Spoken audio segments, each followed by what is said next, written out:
In 1964, a small group of Chrysler engineers stood in the staging lanes at Detroit Dragway, watching their rivals line up. Moments earlier, they had just set a brand new national record. Their car, a factory-supported Dodge powered by an engine so radical it would be outlawed within months, had dominated every class it entered. The surprising part was that they were not professional racers. They were engineers, men who spent their weekdays designing passenger cars and their weekends rewriting the rules of drag racing. This is the story of the Ramchargers, and how a group of Detroit gearheads became the most dominant force in superstock drag racing. Their success did not come from a single dramatic victory, but from constant innovation that eventually forced the sport itself to change. Along the way, there were secret engine programs, late-night dyno sessions, rule changes written specifically to slow them down, and a fierce rivalry with Ford that shaped American motorsports for an entire generation. But before all of that, who exactly were these guys? And how did a simple club of engineers end up terrifying drag strips across the country? The Ramchargers began in 1959, which actually seems surprisingly late.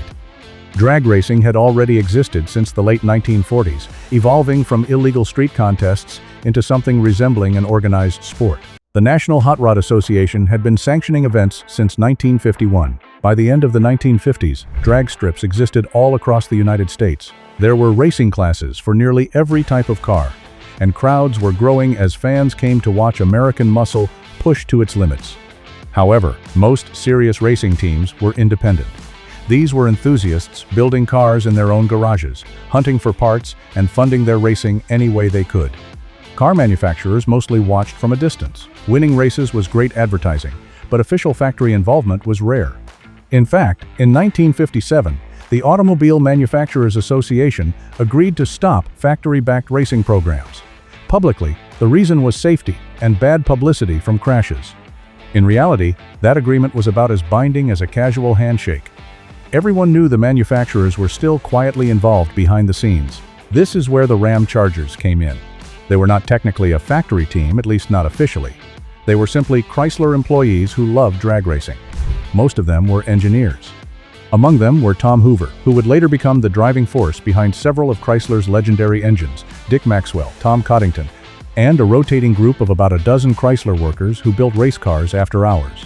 Their semi-official status became their greatest advantage. They had access to factory resources, dyno equipment, machine shops, and even prototype parts without the corporate restrictions that came with being an official racing program. When the anti-racing agreement began collapsing in the early 1960s, the Ramchargers were perfectly prepared. They had been experimenting for years. Their first serious race car was a 1949 Dodge, which they campaigned in 1959 with a modified Hemi engine. It was not cutting-edge by racing standards, but it gave them valuable experience. They learned the tracks, the techniques, and the small details that separated winners from losers. More importantly, they began experimenting constantly. The Ramchargers were not just racers, they were engineers who raced. Every run down the strip became a test. Every mechanical change was documented. Every failure was analyzed. While most teams relied on instinct and experience, the Ramchargers applied the scientific method to drag racing.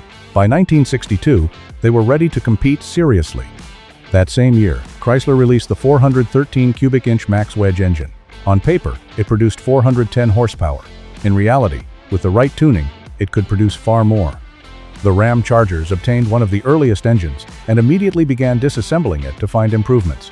They discovered a strong design, but also several inefficiencies.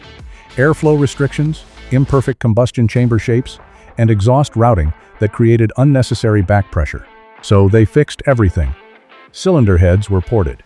Intake manifolds were matched precisely. Carburetor combinations were tested repeatedly on the dyno. Then they went racing. The results were immediate. In 1962, the Ramchargers started winning, and not just occasional.